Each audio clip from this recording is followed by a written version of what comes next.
Una sa lahat, may nag-viral na namang Sampaguita Girl. Ngayon, sa kalsada naman ng eksena at sa isang rider, nag-beast mode. Kapag mag-iisang mo. Pero wala ka ng ano. Sino ba ka? Dumampot pa ng buhangin ang bata at ibinato sa nakamotorsiklo. Uy! Ang buong kwento ng Sigang Sampaguita Girl.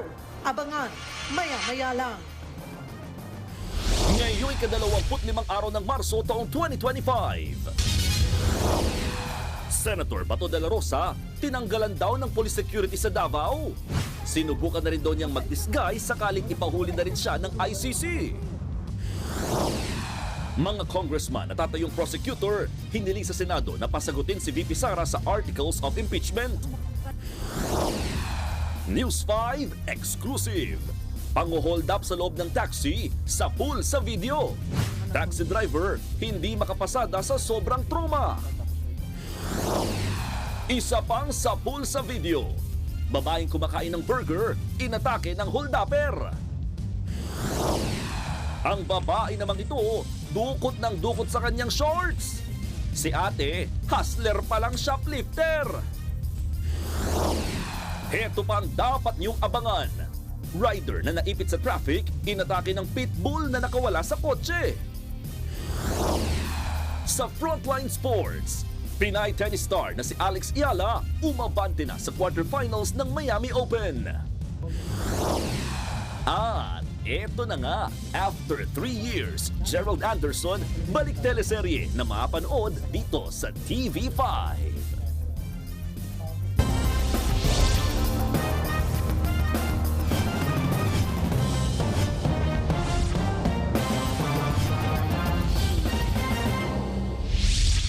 Timbog ang isang shoplifter sa isang mall sa Bulacan. 12,000 pisong halaga ng paninda ang siniksik niya sa loob ng kanyang damit. Pinaghahanap na rin ang iba pa niyang kasabwat.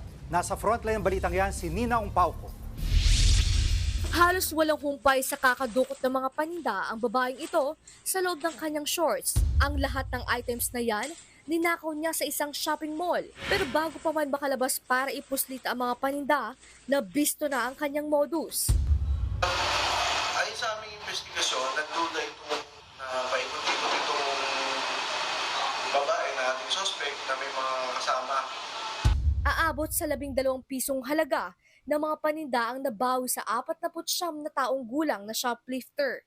Ang mga kinuha niyang items ay yung mga bulkasil, kutsara tinidor, tapos mga blade at saka meron pang guantes. Ang suspect, may iba pang kasabwat. May isang nagsilbing lookout at meron ding tagatanggap at tagaabot ng items. Bali sila ay 5 katao, pagkatapos ay 4 yung pumasok doon sa loob ng mall, samantalang yung isa ay naghihintay sa labas. Bali yung naghihintay sa labas, siya yung magkukolekt ng mga ilalabas, ipupuslit nila doon sa mall. Ayon sa PNP, bagsak presyong ibinibenta ng mga kawatan ang mga nako na peninda. Nahaharap sa reklamong theft ang babaeng suspect. Tinutugis naman ang kanyang mga kasabwat. Nagbabalita mula sa Frontline, Nina Ongpauco, News 5. Naantala ang biyahe sa EDSA busway matapos araruhin ng dump truck ang ilang concrete barriers sa Santolan Station. Ang nakadisgrasyang driver umaming nakaidlip. Nasa frontline ng balitang yan, si Hannibal Talete. Wasak ang harapan ng dump truck na ito matapos araruhin ang mga concrete barriers southbound lane ng EDSA Busway Santolan Station pasado hating gabi kanina. Halos madurog naman ang 13 concrete barrier. Nadamay rin ang mga plastic barrier at ilang signage. Ayon sa isang gwardyang nakita sa aksidente, may kabilisan ng takbo ng truck nang bumangga sa mga barrier. Parang minsan na lumindol pag salpok niya sa barrier. Kwento ng driver ng dump truck, galing pa siya ng Pampanga at magdi-deliver sana ng buhangin sa Taguig na mangyari ang disgrasya. Aminado siyang nakaidlip dahil sa tindi ng pagod at puyat. Nakatulog ka ba o ano? O parang gano'n po. Dito na lang po nung napansin ko po yung na po, malapit na po, hindi na po kakayanin ng preno. Sandaling hindi nadaanan ang EDSA carousel dahil sa disgrasya. Pasado alas 4 ng madaling araw na maialis ang mga nakahambalang na debris. Hawak na ng Traffic Sector 4 ang driver ng dump truck. Ipinatatawag na ng Land Transportation Office ang may-ari ng truck. Posible siyang maharap sa reklamong reckless imprudence resulting in damage to public property. Pananakit sa binti at baywang ang ininda ng rider na ito matapos siyang sumalpok sa isang SUV sa EDSA Kamuning kaninang madaling araw. Wasak ang passenger side na SUV at ang harapang bahagi ng motor. Kwento ng ilang nakakita, naka-green o go umano ang traffic light sa direksyong dinaraanan ng rider nang tumawid ito sa intersection. Pero tumawid din ang SUV na naka-hazard kaya ito nabanggaan ang motor. Naka-emergency yata sila, SUV. Tapos? Dire-diretso siya. Magdating doon sa kita, medyo nag-minor. Yung motor mabilis. Kasi nakago Doon sumalpok siya. Dinala sa ospital ang rider. Iniimbestigahan na ng QCPD Traffic Sector 4 ang insidente. Nagbabalita mula sa frontline, Hannibal Tadate, News 5. Dalawang magkahiwalay na sunog ang sumiklab sa Caloocan. Sa isang barangay, 2 residente ang nasugatan at 30 pamilya ang nawala ng tirahan. Nagbabalik si Hannibal Talete. Ayun na, lakas Napasigaw ang maraming residente nang sumiklab ang sunog sa barangay 176-A sa Caloocan maghahating gabi kagabi. Mabilis na kumalat ang apoy sa mga magkakadikit na bahay. Kanya-kanyang hakot naman ang mga residente ng maisasalbang mga gamit. Pero ang ilan, gaya ng Jakester, sumawang. Wala na raw nakuhang gamit sa pagmamadaling lumikas. Ginising na po nung asawa ko. Pagkita po, ang laki na po ng sulog. Talaga nasa ibabaw na. Kaya nung biglang lumabas na kami. Sana matulungan kami.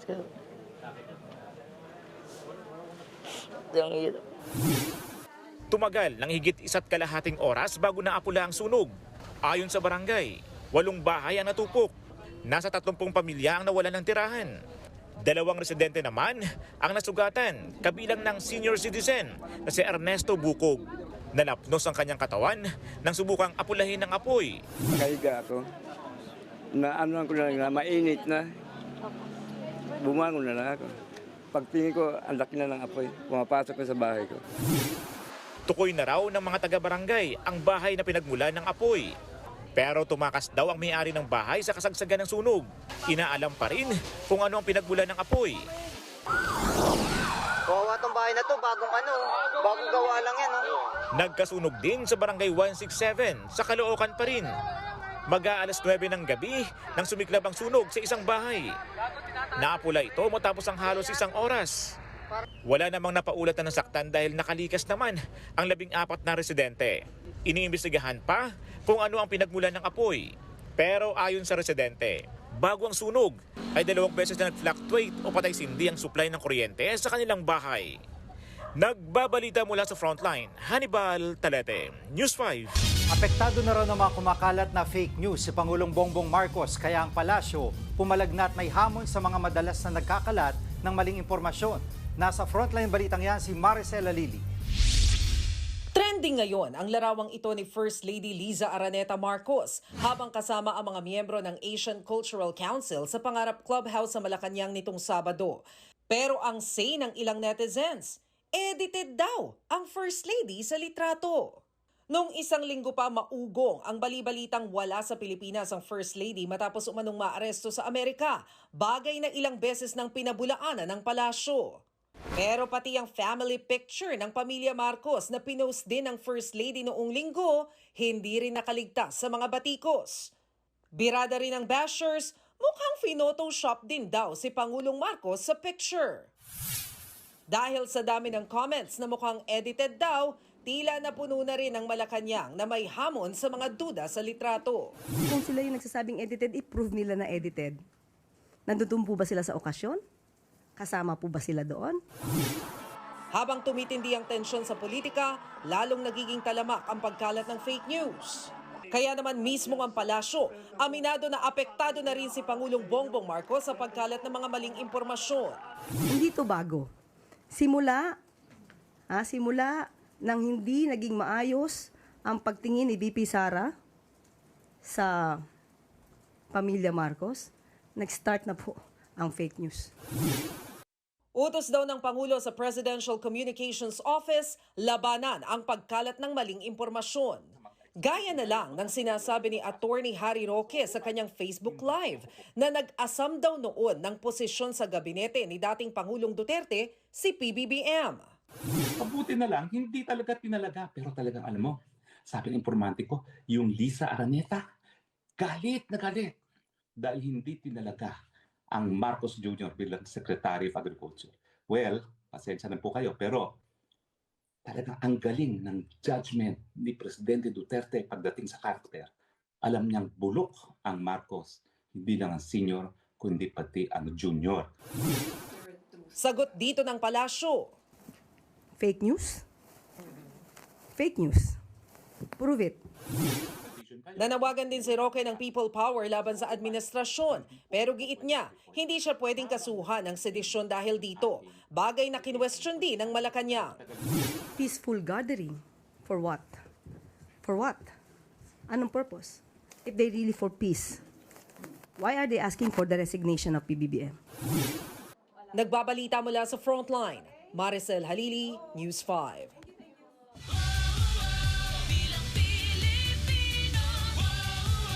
Higit isang buwan bago ang Bilang Pilipino 2025, abala pa rin sa kampanya sa iba't ibang lugar ang mga tumatakbong senador. Nasa frontline ng balitang yan, si Laila Pangilinan. Sa Malolos, Bulacan, nanuyo ng mga botante si dating Senador Kiko Pangilinan ngayong araw. Binigyan diin niya ang kahalagahan ng pagbili ng direkta sa mga magsasaka para bumaba ang presyo ng mga pagkain. Ang kaalyado niyang si dating Senador Bam Aquino, mga vendor ng chicharon ang hinarap sa San Rafael, Bulacan. Ipaglalaban daw niya ang pagbaba ng presyo ng mga raw material ng iba't ibang produkto para mapanatiling abot kaya ang pagkain at mapalago ang kita ng maliliit na negosyo. Ang pambato ng PDP na si Senator Bongo nagtungo sa Parañaque at nakipagkita sa mga senior citizen. Pangako niya ang patuloy na pagsusulong ng benepisyo para sa mga lolo at lola. Sinuyod naman ng TV host na si Willie Revillame ang Maynila. Nag-motorcade siya sa iba't ibang bahagi ng lungsod at namigay ng mga t-shirt at jacket. Binisita naman ng independent candidate na si Ariel Querubin ang halos 200 pamilyang nasunugan sa Barangay Cruz Naliga sa Quezon City. Nanawagan siya na pairali ng bayanihan sa oras sa mga ganitong sakuna. Nagpunta naman sa Bacoor, Cavite ang manok ng Alyansa para sa Bagong Pilipinas na si Camille Villar. Isinusulong niya ang programang Work from Home sa mga buntis sa ilalim ng Pregnant Women Welfare Act. Ang kanyang kaalyado na si Benher Abalos, nagpahayag naman ng suporta sa digitalization ng mga transaksyon at serbisyo ng gobyerno para mapaikli ang proseso. Posible raw ito gaya ng ipinatupad niya sa Mandaluyong noong siya'y alkalde. Sinagot naman ang kampo ni Pastor Apollo Kibuloy ang kasong copyright infringement na isinampa ng singer na si Omar Baliw dahil sa paggamit umano ng kanyang kanta sa isang campaign event ni Kibuloy sa Pasig. Ayon kay Attorney Israelito Torion, mas mabuti nang nagsampa ng kaso para malaman kung totoo raw ang paratang sa pastor. Nagbabalita mula sa Frontline, Laila Pangilinan, News 5. Good news naman sa mga kapatid nating commuter. Extended na rin po ang biyahe sa LRT1 Lunes hanggang Biyernes. Simula bukas, pinahaba ng kalahating oras ang operasyon. Sa Dr. Santos Station, 10:30 p.m. ang alis ng huling tren. Sa FPJ Station naman, 10:45 p.m. ang huling tren. Wala hong pagbabago sa oras ng operasyon tuwing Sabado at Linggo. Tiyak naman ng Light Rail Manila Corporation na hindi nito maapektuhan ang maintenance sa mga tren. Simula kahapon, extended na rin ng 1 oras ang operasyon ng MRT3 Lunes hanggang Biyernes. Showbiz, eto na nga! Mga kapatid, eto na nga ang pinakamaiinit na showbiz balita ngayong Martes. Adventure at healing ang ilan sa highlight ng pagbisita ni Ann Curtis sa Siquijor. Una na ngang pinag-usapan ang maladyosang paglambitin ni Ann in her two-piece sa Cambugahay Falls. Marami sa mga kaibigan ni Ann ang napakomento at nainggit sa happy adventure na yan ni Ann Curtis. In-experience talaga ni Ann to the fullest ang ganda ng Siquijor. Pinasyalan ni Ann ang dinarayong Island of Healing at Isla del Fuego. Nasa Siquijor si Ann para sa shoot ng kanyang upcoming serye. Ito pa nga ang isa. ang nakakaaliw na kulitan ng social media personalities na si Bretman Rock at Mimi Ya. What do you learn from here? Ano ulit? Magtagalog ka na kasi! Nagkita nga po ang dalawa sa isang skincare clinic.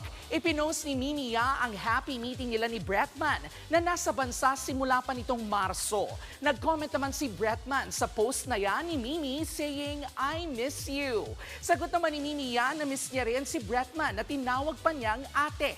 Nagpasalamat din siya sa pagiging warm ni Bretman. Parehong kilala sina Mimi Ya at Bretman sa mundo ng social media dahil po sa kanilang mga nakakaaliw na content. Susunod, News 5 exclusive. Isa na namang Sampaguita girl, sigang umasta nang hindi siya bilhan ng isang motorista. Isa pang exclusive, pang-hold up sa isang taxi driver sa pool sa video. Magkakalabang kandidato sa lokal na posisyon, kanya-kanyang sapawan ng campaign posters. At Gerald Anderson, malapit nang magbalik telebisyon.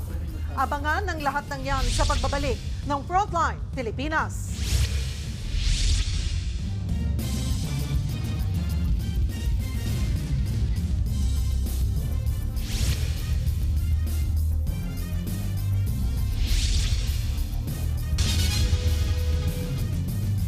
Mga kapatid, Julius Babaw po. Nasa Middle East o sa amang dako ka ng mundo, manatiling may alam at may pakialam sa mga may init na balita dito sa ating bansa. Simulan po natin ang bawat araw sa tuloy-tuloy na balitaan sa Frontline. Mag-follow at mag-subscribe sa social media pages ng News 5. Natangay ang isang buong kita sa pamamasada ng taxi driver sa Cebu matapos hold up ng kanyang pasahero. Ang hold-upper nagsorry pa bago manutok ng baril. Ang buong detalye abangan maya-maya lang. Nagpapasaklolo sa pamahalaan ang ilan pa nating mga kababayan na kalunos-lunos ang sinapit sa isang scam farm. Ang ilan sa kanila pinangakuan na magandang trabaho sa Thailand pero dinala sa Myanmar. Live mula sa NAIA, nasa frontline ng balitang yan si Reynal Pawid exclusive. Reynal, paano raw nakarating ng Myanmar itong mga kababayan natin kung wala naman silang working visa? Julius, ang karaniwan nga nilang sistema ay yung tinatawag na cross-country plan o yung pupunta muna bilang turista doon sa Singapore o Hong Kong, saka didiretso sa Thailand at doon na nga sila itatawid papunta doon sa mga scam farm sa Myanmar gamit ang bus o di kaya bangka. Disyembre noong nakaraang taon, bumiyahe pa Thailand ang 30 anyos na si Sheng. Kahit kapapanganak, kinailangan niyang iwan ang 5 buwang gulang na anak dahil sa nakuha umanong magandang trabaho. Pagdating sa Thailand, nakapagpadala pa siya ng video sa kanyang ate habang tumatawid ng ilog. Pero hindi pala papunta si Sheng sa magandang trabaho, kundi sa isang scam farm sa Myanmar. Delikado po kasi alam ko na hindi sila dumaan sa legal na proseso eh. Tapos inisip ko rin po kung may kasama siya, parang bagahe niya lang po yung nandun sa bangka eh. Noong matanaw na ang lupa, may 3 lalaki ang sumundo kay Sheng sa Pampang. Mga kapwa Pilipino rin umano sila na naging scam farm workers doon. Gaya ng ibang illegal pogo worker, hindi rin nakaligtas si Sheng sa pang-aabuso. Sumbong niya sa kanyang ate. Kinukuryente daw po sila doon pag hindi nakakakota. Tapos binubugbog pagka hindi sumusunod sa mga pinapagawa sa kanila nung amo nilang mga Chinese. Dahil hindi makatakas, hindi rin nakauwi ng Pilipinas si Sheng nang mamatay ang bunsong anak 3 linggo na ang nakakaraan. Naipaalam na sa Department of Foreign Affairs ang sitwasyon ni Sheng at ginagawa na ng paraan para mapauwi siya ng Pilipinas. Patuloy naman ang repatriation sa mga Pinoy pogo worker na nasagip sa Myanmar. Kanina madaling araw, 30 kababayan natin ang balik bansa na. Literally scamming talaga. Ang work namin is magpapanggap kami na rich guy o rich women and then kukunin mo yung trust ng client. Pag nakuha mo na yung trust ng client, pipilitin mo sila mag-invest sa platform niya. Sa isang Google Earth photo mula sa scam farm worker, makikitang nasa gubat na bahagi nakatayo ang kanilang pinagtatrabahuhan. One challenge, ang may hawak ng teritoryo kung saan sila, hindi mismo yung junta, hindi yung military government ng Myanmar, kundi rebel groups. Isang challenge yan. Pangalawa, hindi pwedeng i-repatriate lahat sabay-sabay. There are thousands and thousands of scamming victims sa iba't ibang bansa.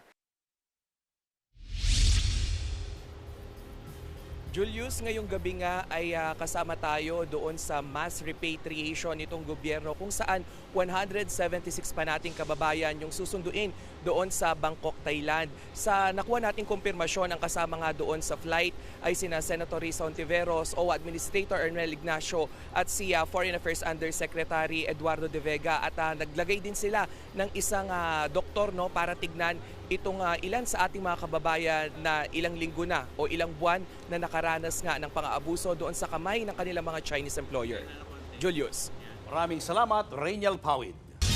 Nasa pool sa video ang pang-hold up sa isang taxi driver sa Talisay, Cebu. Ang suspect naglabas ng baril at nagsorry muna sa biktima, saka nagnakaw. Nasa frontline balitang yan ang ating Visayas correspondent na si John Aroa, exclusive. Sa video, makikitang sumakay ang isang lalaki sa taxi sa bahagi ng barangay Tabunok sa Talisay City, Cebu. Naka-face mask, sombrero at gloves ang lalaki. Mapapansin hindi siya mapakali habang nagkukunwaring abala sa cellphone. Ilang saglit pa, may dinukot ang lalaki sa ilalim ng kanyang belt bag hanggang sa tinutukan ng baril ang driver at nagdeklara ng hold up.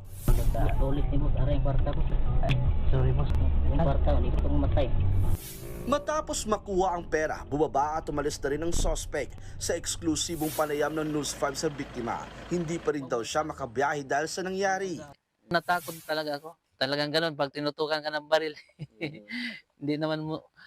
hindi naman mabiro-biro yung baril na tinututok sa iyo eh. Kasi mayroon ako mga anak kasi maliit pa.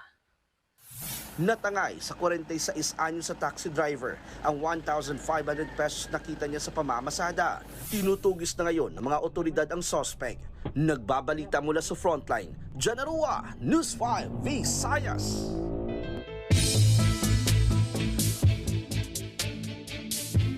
Parating na sa The Netherlands ang iba pang kaanak ni dating Pangulong Rodrigo Duterte. May banat naman ulit sa gobyerno si VP Sara sa muli niyang pagharap sa mga taga-suporta ng kanyang ama.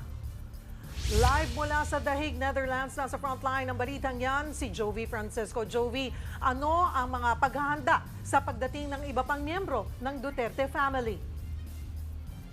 Pero inaayos na ni Vice President Sara Duterte yung maging schedule ng visiting rights nila dito sa penitentiary para sa kailang ama na si dating Pangulong Rodrigo Duterte. Siya magpapaubaya at ibibigay na yung rights na yun muna doon sa mga visiting family members na paparating na dito sa The Hague. Pero bago yan ay marami pa siyang sinagot na ibang mga issue sa ating pong sa ambush interview ng media sa kanya kanina or kahapon dito sa The Hague.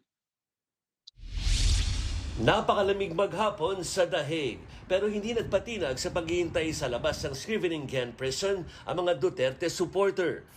Nagbabakasakali silang may dumating na kaanak at kaalyado ni dating Pangulong Rodrigo Duterte. Kaya naman, tuwang-tuwa sila nang dumating si Vice President Sara Duterte. Agad silang kinausap ni VP. Pagkakataon din ito sa bise para linawin ang ilang kontrobersyal niyang pahayag sa meet and greet noong linggo. Ipinaliwanag niya ang sinasabing baka wala ng Pilipinas sa 2028. Ayon sa bise, nawala na kasi ang pag-asa ng mga Pilipino dahil walang ginagawa ang gobyerno. Well, lugmok na tayo sa kahirapan because at this point, we should be working our way up, but it seems that we are working to go to the dumpster. Nilinaw din niya ang sinabi niyang pwedeng mangyari sa kanyang ama ang nangyari noon kay dating Senador Ninoy Aquino. Ang binabasihan lang natin is kung ano yung nangyari noon. Ito ay nagpapakita kung ano yung kapasidad o capacity nila. Hindi naman si dating Pangulong Rodrigo Duterte ang nagsasabi na magiging Ninoy siya at ang nagsabi nun ako at hindi si Pangulong Duterte. Correct. Those were my fears for the life of my father. Hindi rin niya daw pinagre-resign si Pangulong Bongbong Marcos.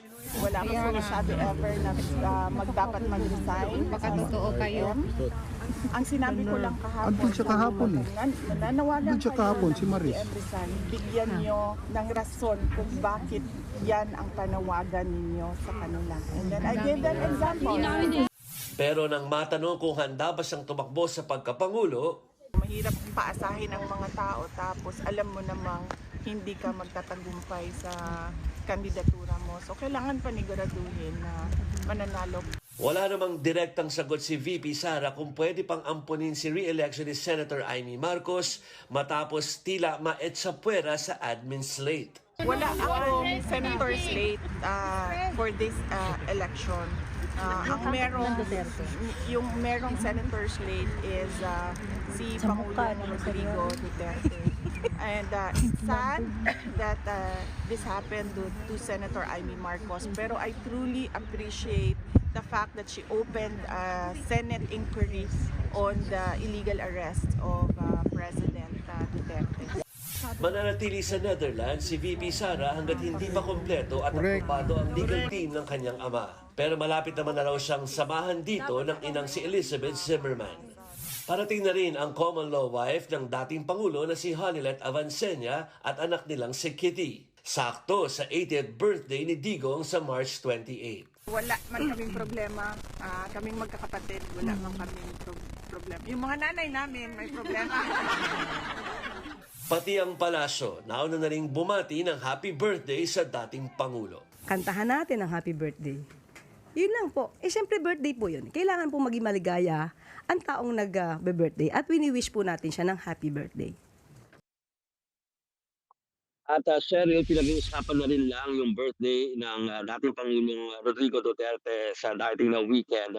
Ay sinabi ni Vice President Sara Duterte na meron siyang suwestyon na imbis na magkaroon ulit ng parang malakihang meet and greet dito sa The Hague na kailangan ng permit, by the way, ay ang suwestyon niya ay gawin na lamang malapiknik ito sa park, parang wala na kailangan mga permit pa at pupuntahan na lamang niya ang bawat pagtutumpok ng ating mga kababayan. Cheryl. Maraming salamat, Jovi Francisco. May viral na namang Sampaguita girl. Sisiga-siga ang dalagita na nanuntok ng rider at ng bato pa ng buhangin sa Quezon City. Nasa frontline ng balitang yan si Ian Suyu, exclusive. Trending sa social media ang dalagitang nagtitinda ng sampagita sa Mindanao Avenue sa Quezon City. Bigla niya kasing sinuntok ang rider. Kapag yung sabi mo. Ayun o, yari ka ng ano. Sinuntok eh. Saglit na pumunta ang bata sa harapan ng motorsiklo. Huy! Makukulong ka dyan. Maya-maya, dumampot siya ng buhangin at ibinato sa rider at angkas na uploader ng video.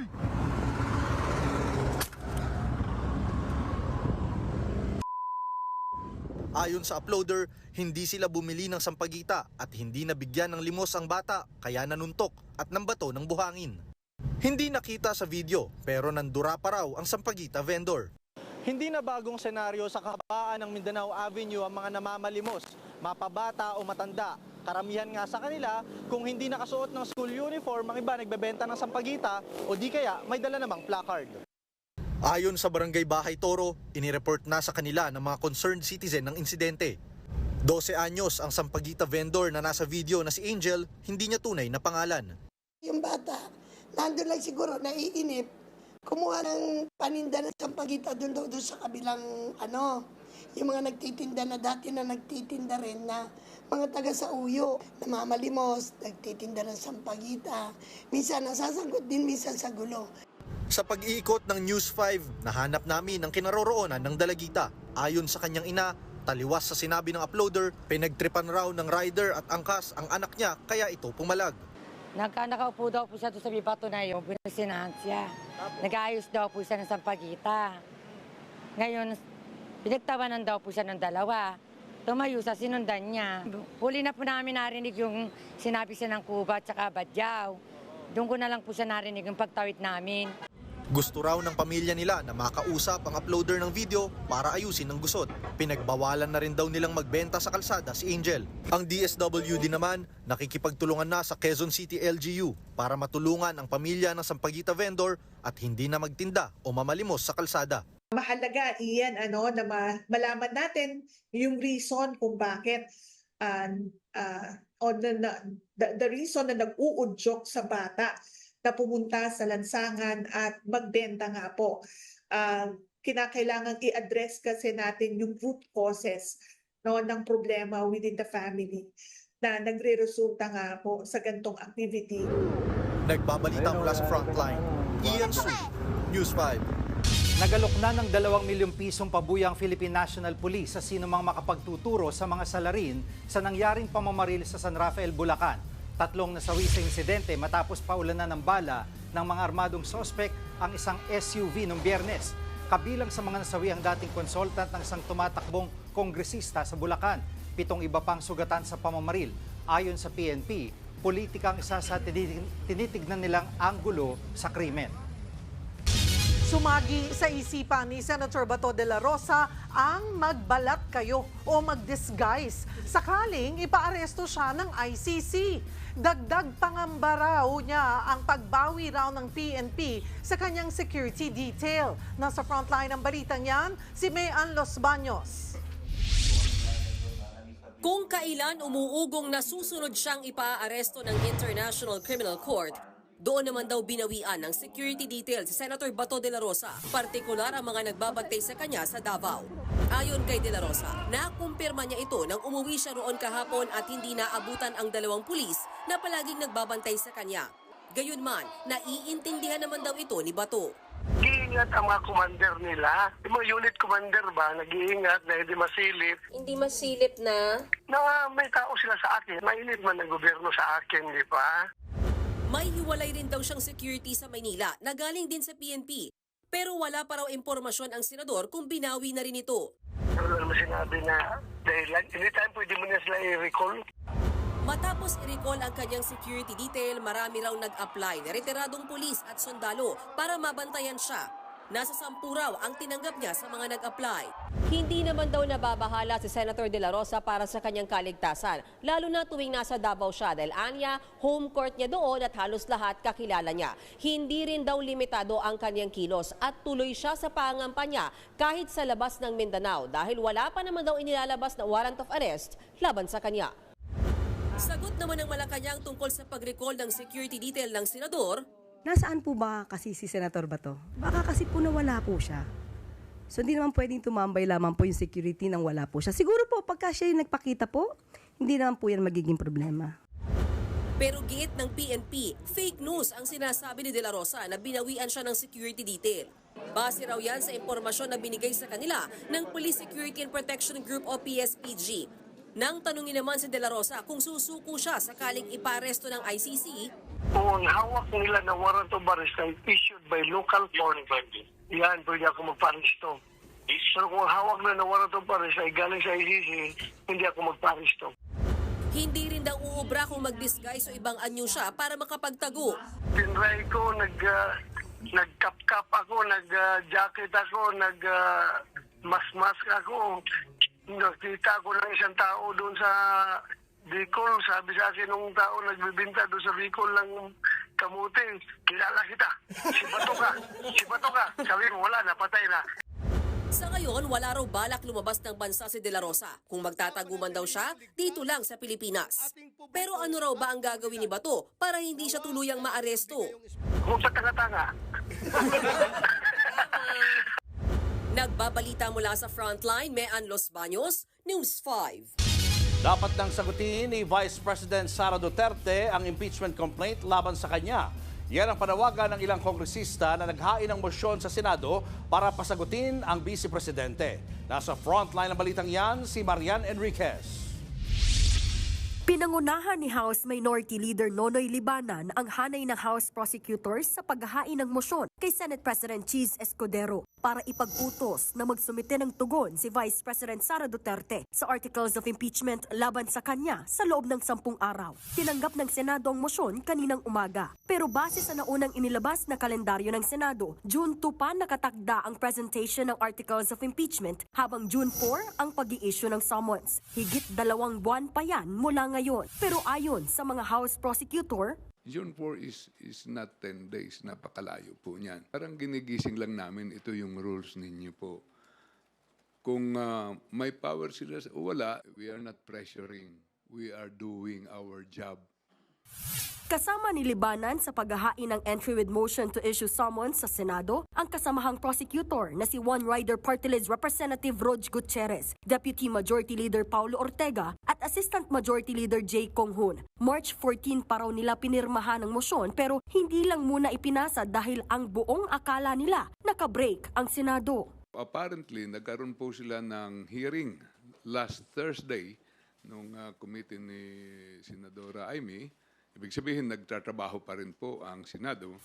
Nasa The Hague, Netherlands ngayon si VP Sara bilang pagsuporta sa amang si dating Pangulong Rodrigo Duterte na hawak ng International Criminal Court. Kung nasa ibang bansa pa rin daw ang bise, oras na mag-issue ng summons ang Senado, pwede raw niyang ipadala ang kanyang sagot sa pinakamalapit na consulate. Hindi pa raw nakikita ni Senate President Cheese Escudero ang inihaing mosyon ng House Prosecutors. Pero ire-refer na raw ito sa Senate Legal Team at pag-uusapan bukas. Aaksyonan daw nila ito ng naaayon at sa tamang panahon. Nagbabalita mula sa Frontline, Marian Enriquez, News 5. Inaasahan ng COMELEC na lalo pang iinit ang kampanya para sa mga lokal na posisyon. Ngayon pa lang daw nagtatakipan na ng poster ang mga magkakalabang kandidato. Nasa Frontline balitang yan si Mon Gualvez. Ilang araw bago magsimula ang campaign period para sa mga kandidato sa lokal sa Bilang Pilipino 2025, kaliwat ka ng posters na ang nakapaskil sa iba't ibang lugar. Sa Maynila, naispatan namin ang ilang posters na tinakpan ng poster ng ibang kandidato. Hindi na rin ito'y kinagulat ng COMELEC lalo't mas mainit daw talaga ang pangangampanya sa mga lokal na posisyon. Respeto lang po. Alam nyo, kayo po ba, gusto nyo po bang mapatungan din ang pagmumukha nyo ng pagmumukha ng iba? Hindi. Muling paalala ng COMELEC, bawal ang mga poster na lampas sa 2x3 feet ang laki, pati yung mga gawa sa hindi environment-friendly materials. Bawal din ang pagpapaskil ng mga poster sa puno, poste at kawad ng kuryente, pati na sa mga paaralan at waiting shed. Hamon ng COMELEC sa mga kandidato, sampahan ng reklamo mga kalabang sa tingin nila lumalabag sa paggamit ng mga tama at legal na campaign materials. Maaari kasi maharap sa election offense sa mga lalabag dito na pwedeng mauwi naman sa disqualification ng kandidato. Paalala rin ng COMELEC, bagamat pinapayagan ng pamimigay ng t-shirt, sombrero at bowler, bawal naman ang pagpapakain o pagpapainom sa pangangampanya. Paano kung bigas o pagkain ang ipapamahagi? Hindi po bawal kapag ito ay pamimigay sa mga nasalanta tulad na nasunugan. Pero yung pamimigay ng bigas na wala naman po nasunugan, wala namang kalamidad, vote buying po yan. Pwede naman daw subukan ng mga kandidato na humingi ng exemption sa COMELEC para sa ilang ipamimigay sa pangangampanya. Pero may ilan na raw silang hindi pinagbigyan tulad ng wheelchair at mamahaling portable fan. Nagbabalita mula sa Frontline, Mon Gualvez, News 5. Showbiz, eto na nga! Mga kapatid, eto na nga, huling 3 linggo na ng minahal at sinubaybayan nating kapatid serye na Ang Himala ni Nino.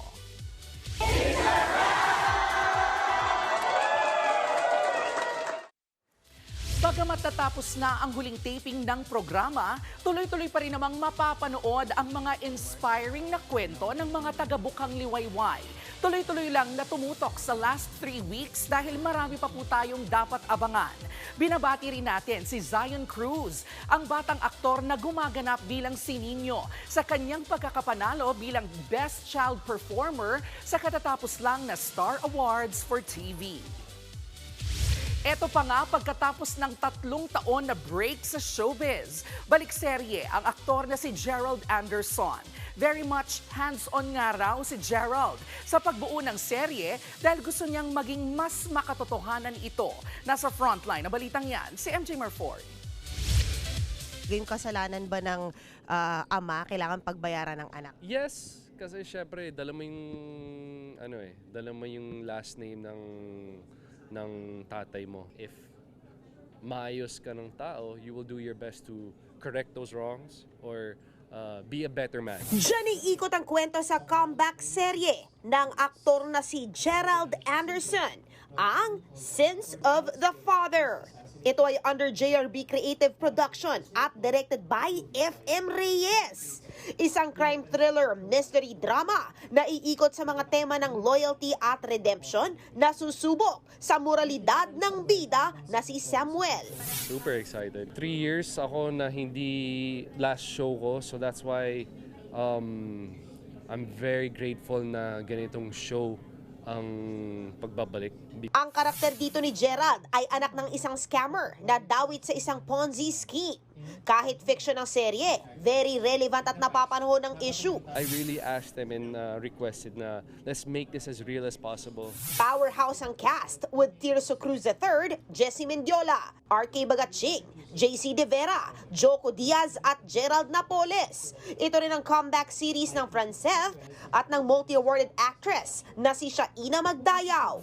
At this point in my life and siguro in my career, I'm always looking forward to something new na, no? And paano mo ba malalaro yung isang character? Abangan ang Sense of the Father soon sa TV5. Nagbabalita mula sa Frontline, MJ Marfori, News 5. Susunod, sa poll sa video, babaeng nag-burger na biktima ng holdupper. Isa pang sa pool sa video, bumabiyahing rider, literal na nilamon ng lupa. At Pinay tennis star Alex Riala umabante na sa quarterfinals ng Miami Open matapos umatras ang kanyang kalaban. Yan at iba pa sa pagbabalik ng Frontline Pilipinas.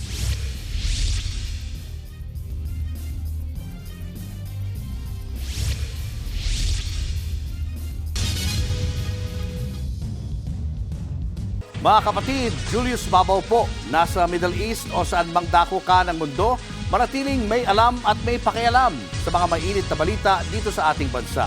Simulan po natin ang bawat araw sa tuloy-tuloy na balitaan sa Frontline. Mag-follow at mag-subscribe sa social media pages ng News 5. Nag-burger lang ang isang babae sa Parañaque. Hindi pa man niya naubos ang kanyang pagkain, bigla na siyang inatake ng holdupper. Nasa Frontline balitang yan si Mon Gualvez. Mag-isang kumakain ng burger sa isang burger stand ng babaeng ito alas 3 ng madaling araw sa Olivares, Parañaque. Maya-maya, may lalaking naka-jacket at bonnet na umaligid sa babae.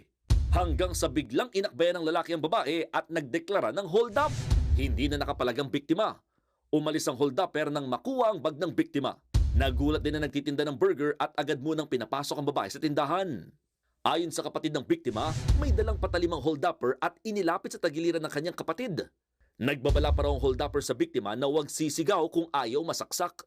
Isang mamahaling cellphone at kwintas na nagkakahalaga ng 3,000 piso ang natangay ng kawatan. Naaresto naman ng Parañaque Police ang holdupper sa follow-up operation pero hindi na nabawi ang mga ninakaw. Nagbabalita mula sa Frontline, Mon Gualvez, News 5. Nasa kote ang isang puganting pulis matapos iligal na dumaan sa EDSA busway sa Quezon City. Nahuli ang suspect sa bahagi ng Main Avenue southbound. Sinubukan pa nitong tumakas ng lapitan ng mga otoridad. Naging agresibo rin siya at nagpakilala pang pulis. Nang i-verify ito ng mga otoridad sa PNP CIDG, dito nila na-discovering wanted pala ang pulis. May arrest warrant laban sa suspect dahil sa kasong rape doon pang 2016.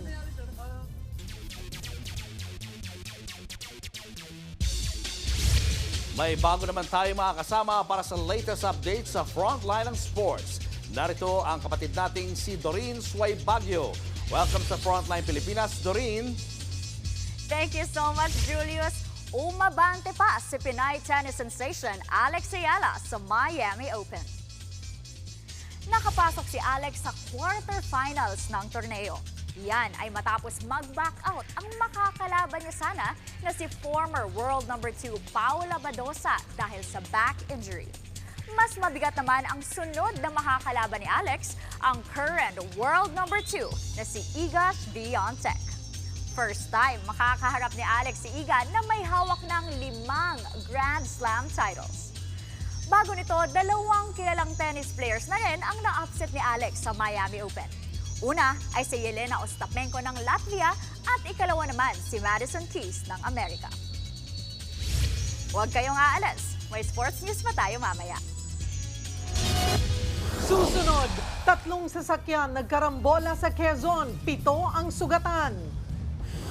Walang kamalay-malay na rider nilamon ng sinkhole na biglang sumulpot sa kalsada. At alin kaya sa Zeus Coffee Thunderbells at Petrogas Angels ang arangkada sa semifinals ng PVL All Filipino Conference? Tutok lang mga kapatid, magbabalik pa ang Frontline Pilipinas.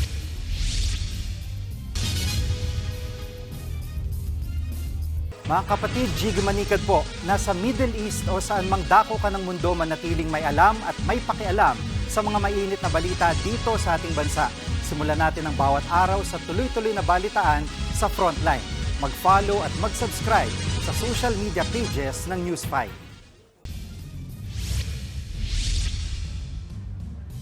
Pito ang sugatan sa karambola ng 3 sasakyan sa Padre Burgos, Quezon.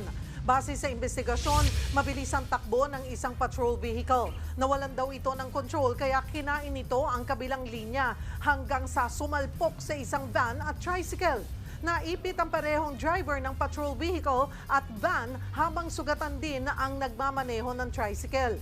Bukod sa kanila, 4 pang pasahero ang nasaktan at isinugod sa ospital. Nilamon ng sinkhole ang isang rider sa Seoul, South Korea.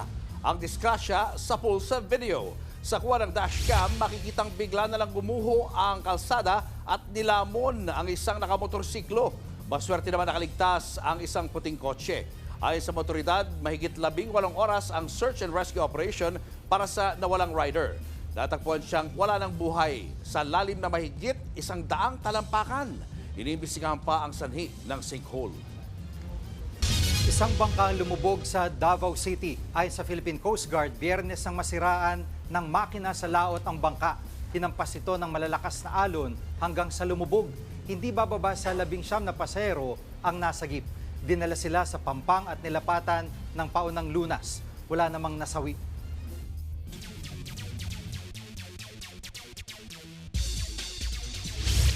Naglalaban na ang Petrogas Angels at Zeus Coffee Thunderbells. Susubukan ng Thunderbells na makabawi matapos silang masweep ng Angels sa nakaraang games. Bago nito, nagulat din ang marami dahil na-sweep din ng Zeus Coffee ang Petrogas noong Game 1. Kaya naman, kaabang-abang ang resulta ngayong do or die na ang laban para sa parehong kupunan. Sino mang manalo ay makakalaban na ng mga nauna nang nag-qualify na teams na Creamline Cool Smashers, Chocomucho Flying Titans at Akari Chargers sa semifinals. Maglalaban-laban ang rising basketball talents ng Pilipinas sa pagbubukas ng National Basketball Training Center or NBTC Philippine National Finals. Magsisimula sa March 31 ang tournament kung saan 32 team ang magtatapat-tapat. Kabilang sa mga kupunang sasabak ang top junior teams ng UAAP at NCAA, pati na rin ang mga batang mula sa iba't ibang probinsya. May 10 team din galing sa ibang bansa kung saan may mga player na may dugong Pinoy. Tatagal ng 1 linggo ang torneo at ang matitirang team ang tatanghaling national champion. Yan muna ang latest sa Frontline ng Sports. Ako po si Doreen Soy Baguio. Susunod, taxi driver nakipag-agawan ng manibela sa lasing na pasahero. Rider na nakahinto sa traffic light biglang hinabol at inatake ng nakawalang pitbull. At binita ni na Morissette Amon at American singer na si Tori Kelly. Viral! Marami pa kayong mga balitang dapat malaman sa pagbabalik ng Frontline Pilipinas.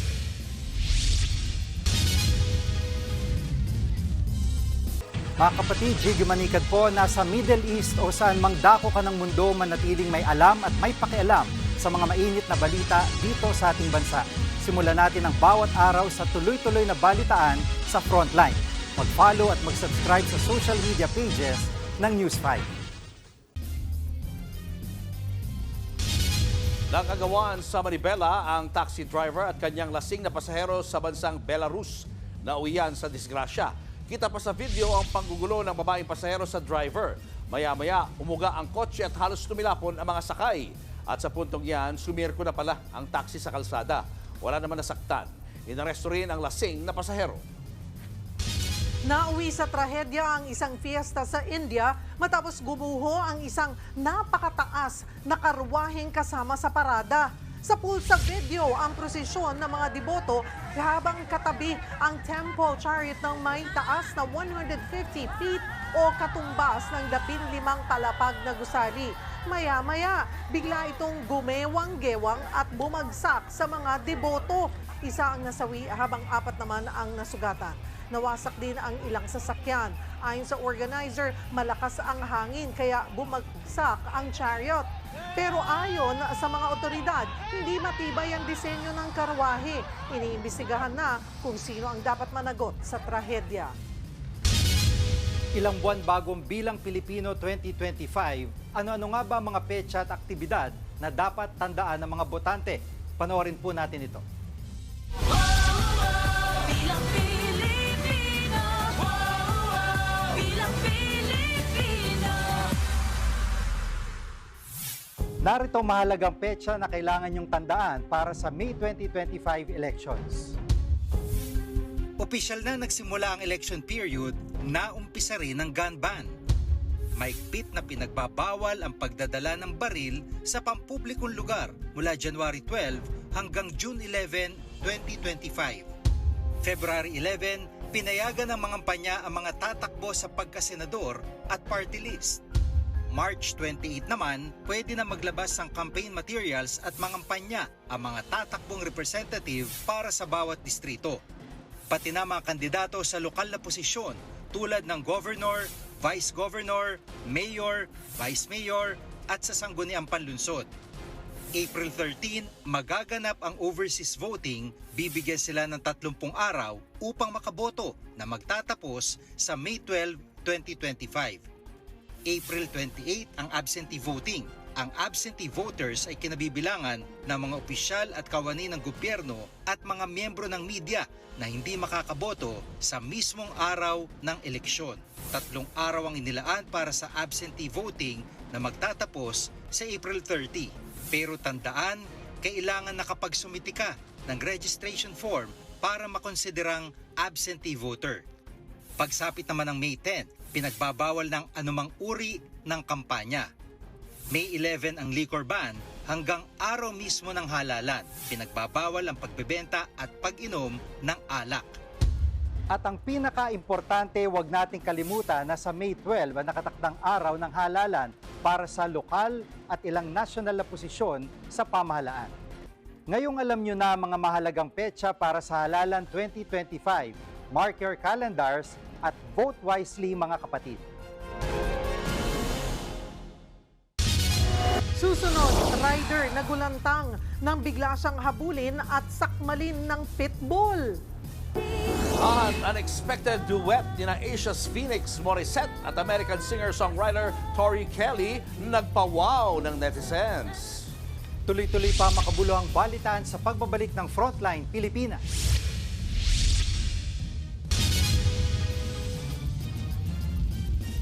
Mga kapatid, Cheryl Cosing po. Nasa Estados Unidos, Canada o saan man dako ka ng mundo, manatiling may alam at may pakialam sa mga maiinit na balita dito sa ating bansa. Simulan natin ang bawat araw sa tuloy-tuloy na balitaan sa Frontline. Mag-follow at mag-subscribe sa social media pages ng News 5. Showbiz, eto na nga! Mga kapatid, eto na nga, mapapawaw ka na lang talaga with matching goosebumps pa sa ganda ng bosesan ni na Asia's Phoenix Morissette at American singer-songwriter na si Tori Kelly.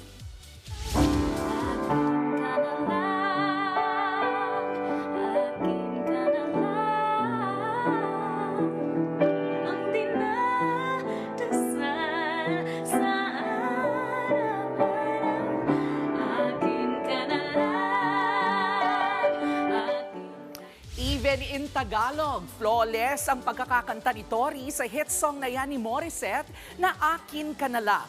Pinuri ng husto si Tori sa kanyang pagbigkas ng Tagalog lyrics. Maging si Morissette nga, hindi na itago ang kilig ng makaduet si Tori. And speaking of Morissette, abangan soon in Philippine cinemas ang pelikula niyang Song of the Fireflies. Ang pelikulang yan ang first movie stint ni Morissette at nagbigay sa kanya ng Best Actress Award sa nakaraang Manila International Film Festival. At yan nga po ang ating mga showbiz update ngayong Martes. See you tomorrow mga kapatid. Ako po si Jervy Wrightson. At yan ang mga balita at impormasyong dapat niyong malaman sa araw na ito. Mga balita para sa may alam at may pakialam. Kami ang inyong mga kasangga sa Frontline Pilipinas.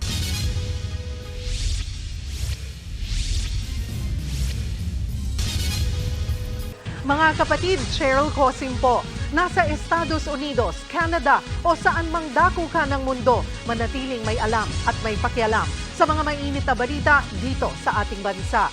Simulan natin ang bawat araw sa tuloy-tuloy na balitaan sa Frontline. Mag-follow at mag-subscribe sa social media pages ng News 5.